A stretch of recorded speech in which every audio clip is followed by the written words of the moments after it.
Welcome to episode 302 of the Shared Security Podcast. And joining me this week is the one and only, and also the great and powerful Mr. Oh, Scott Wright. great and powerful. Okay. Yes. I'm I will take upping I've I'm got those upping achievements. my On my your achievements. leaderboard over here. I've got the great That's and right. powerful achievements. Yes. Yes. So how's it going, Scott? Pretty well, Tom. Pretty well. I haven't been traveling as much as you have, but That's true. That's true. And we are not graced with the other great and powerful co-host. That's Mr. Kevin and Johnson. graceful. We'd have to say Oh, he's graceful very because he's graceful. graceful. Yes. Yes. Yes, he is. A graceful dancer, he is. I'll tell you that. But Kevin is not here because he is at OWASP AppSec DC. And I believe he is getting his uh, kudos and his praise for now being elected on the OWASP board of Yes. directors. What do we call him now? Your worship or something? I don't know, something like that. We'll come up with your highness. I mean, Yeah. something, your grace. We'll come up with something. But congratulations to him for being elected. I think Yes, that's sir. great. And The world's a better place now. he's because going to of that. do amazing things for OWASP, I'm sure. Let's start with our first story. And the big news over the last couple weeks has been Okta was breached once Yeah. again. So if you're not familiar with Some Okta, good lessons learned here. yeah, oh yeah, they are a very prominent identity and access management company that many corporations use Okta for single sign-on authentication. And I mean, honestly, Scott, I think they've been a target for a long time from threat actors, and it's Yeah, I kind mean, of they're like the keys to the kingdom for a lot of places. So yeah, they have. So this time around, and of course, Okta's not disclosing how the attacker or attackers got in. Most likely, it was stolen credentials, though. I think I saw one report that said it was stolen credentials, but they were able to access their customer support portal. And there are these HTTP archive files that I guess customers upload that have, it's kind of like log files, right? Of showing you kind of like what's going on mhm. in their system or what have you. But those log files, Yeah, those are called har files, actually have session credentials and session tokens. yeah, And it's believed that the yep. attackers got access to that. So this is interesting because first of all, I'd say that I think Okta needs a better process than just telling customers, hey, you should remove any sensitive information before sending your log files. But that's a little hard to do on the customer side, you know? Yeah, it's a common practice, I think, for support people when you're trying to debug web applications. From a customer site, they're even our own team. They'll say do a do a console view of what's going on and capture it and send us the har file, and so it's it is a common practice. So I think that's something that we're going to have to watch carefully because Okta is definitely a big target. They're the keys to the kingdom for a lot of organizations for logging in. Yeah, I agree. And so if you're not familiar with kind of the past breaches, so in March 2022, the Lapsus gang, which they're a well-known hacking group, they gained access to an Okta administration panel, and they were actually able to reset passwords and multi-factor authentication for many Okta customers. So that's definitely concerning. And then before that, and I think we talked about this on the show, was hackers stole source code from the Okta GitHub code repository. So they have not had the best track record for protecting their Yeah, data. and this and I think the article that we've highlighted here is interesting because it actually describes how this breach was discovered by a customer of Okta, which is never a good thing for a security company No. to, to have a breach discovered by your customer. Yeah, exactly. And I think one of those was 1Password, which is a popular password manager. Now, they were not breached in this, but they actually did detect this activity going on and they notified Okta of that. So I think Beyond Trust was the other one as well. So Yeah, again, beyond trust too. Yeah, yeah, security companies use Okta as well. So kind of a big deal. So it Scott, is. why don't we go into everyone's favorite segment? And I'm so sad that Kevin is not here to hear this, but it's our segment which we love to call Aware Much?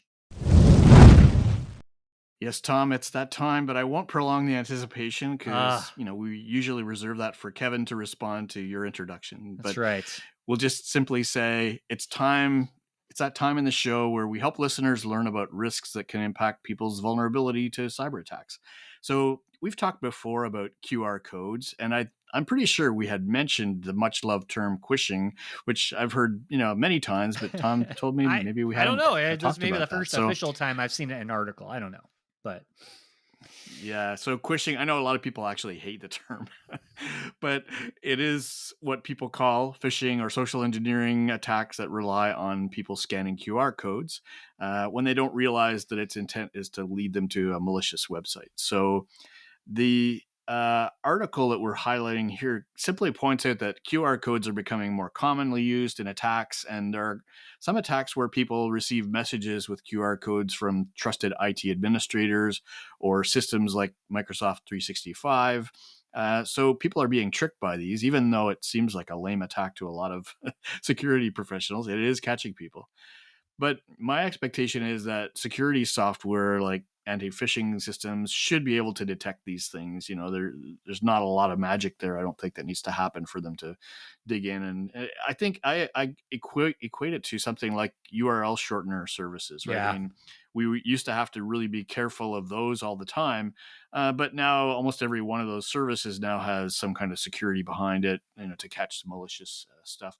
Doesn't mean you can't set up a malicious site that doesn't really trigger these systems. So it is possible that we're still going to see these things for some time, targeting people, but people just can't really tell where the QR code is going to take them, and it might take them, anywhere. So I think eventually we'll have good tech for avoiding these things. What do you think, Tom?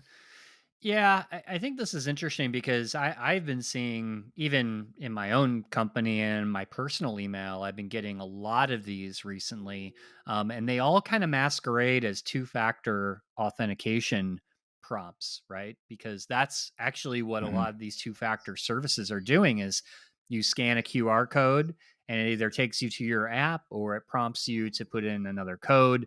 And so people are getting used Yeah. to QR codes, especially with two-factor authentication, and that's why we're seeing, I think, this big increase. Yeah, yeah, and the article we're showing actually has one simple tip. I would say there isn't a lot more to be said. It's just basically saying if you aren't expecting a QR code, don't click on it, or don't scan it, don't use it. So that's a safe thing to say. I think there's not much argument with that, Yeah. but I don't think QR code attacks are going to go away. No, I think the other thing to point out too, Scott, is a lot of these emails with the QR codes, they still have the regular phishing identifiers, right? You look at the email address, who Hmm. sent it. There's, language that's often, Yeah, not very well put together, right? So I think there's other yeah, clues. yeah, And so when you're thinking yep, of just awareness, right? Like don't forget the regular things that we talk about of how to identify a phishing yeah. email, right? Yeah, absolutely. In fact, it's something I've been highlighting to people. I do my own little survey now. When I talk to people, I say, would you rather that your employees were better at spotting a suspicious link or better at spotting a suspicious sender? And when you ask it that way, people typically say, well, when you think about it, if I could eliminate the suspicious senders, there's a whole lot of things Hmm. I don't have to worry about, because Yeah, the link is probably going to be strange anyway. And then you realize that a lot of people are still using live phishing simulations to test people on whether they're going to click a link. And if they haven't learned how to spot the bad sender, how do you yeah, know whether they're falling for the link or the sender? So that's something that we actually are spending a lot of time with organizations on, trying to remediate people on those kinds of things. So nice. That's this installment of Aware Much, brought to you by ClickArmor. And ClickArmor is the first security awareness and compliance training program that's built on a game engine and engages employees more effectively and more easily than any other training solution. So ClickArmor is not also not based on videos, which are expensive to produce and hard to tailor to your needs. Your chief security officer left the company, so now you got to go do a new video, right? So anyway, as I've mentioned in the past, ClickArmor sponsors the Cybersecurity Awareness Forum panel discussions that we have every other Wednesday at 1 p.m. Eastern Time, to help security managers collaborate and build more positive and inclusive security cultures. We're having a lot of success. We get a lot of great feedback that these sessions provide good value and good discussion. But today we announced a new initiative.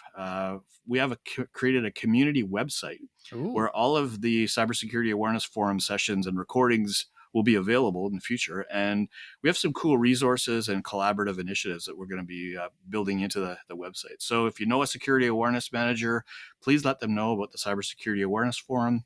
You can learn about the new community site and access over 30 recordings of our past panel discussions by going to clickarmor.ca/CSAF for Cybersecurity Awareness Forum, where you can join the community and get notifications and reminders of upcoming sessions and recordings. So let's all work together and build a positive and inclusive security culture.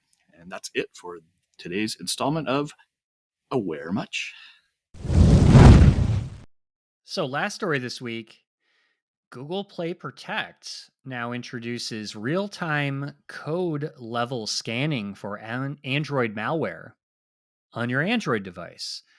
So, unfortunately, the only Android user on this podcast, is not here to comment on this story.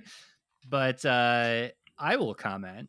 I'm not an Android user, but I will say this is a really good thing that Google has implemented, because we talk all the time on this podcast about the scourge of Android malware, and not just malware from like unauthorized or third party app stores, but all of the potentially malicious apps that are available in the Google Play Store. So, because the problem in Android is you just don't know sometimes, unless you're downloading an app from a reputable company, right? Like if you're downloading Facebook or Mm-hmm. X, right? The X app, um, you're obviously getting it from the source. Well, hopefully, unless that source has been compromised. But there's a lot of these flashlight calculator apps, all these other things that are probably a little sus. So, it's nice Mm-hmm. having Mm-hmm. this scanning ability that it's automatically going to do that now. Um, and you can also run these scans ad hoc whenever you feel like you need to run a Mm-hmm. scan. So the scan is looking for like the app's network activity, their permissions, the behavior, and lots of other things that kind of trigger the scan. And I think this is a great thing that Google finally did. Yeah, I think it's something I kind of expected should have been done a long time ago. Yeah, agreed. And I can't really tell from from the article, but like you said, you can trigger them to be done ad hoc or on demand.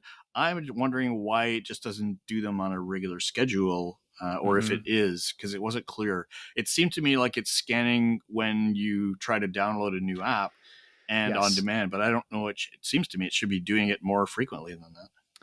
Yeah, that's interesting. I don't know what the actual schedule, if there is a schedule. Like I'll link in the show notes like the actual developer page that goes into a lot more detail.